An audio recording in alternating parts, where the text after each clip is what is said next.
How to add grid lines on iPhone camera. So let's get started.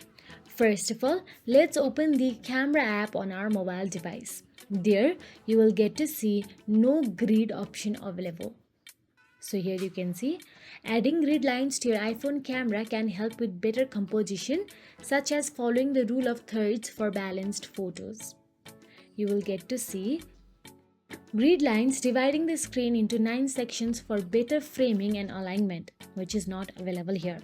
Now all you have to do is go to the home screen and simply tap on the settings app available on your mobile device.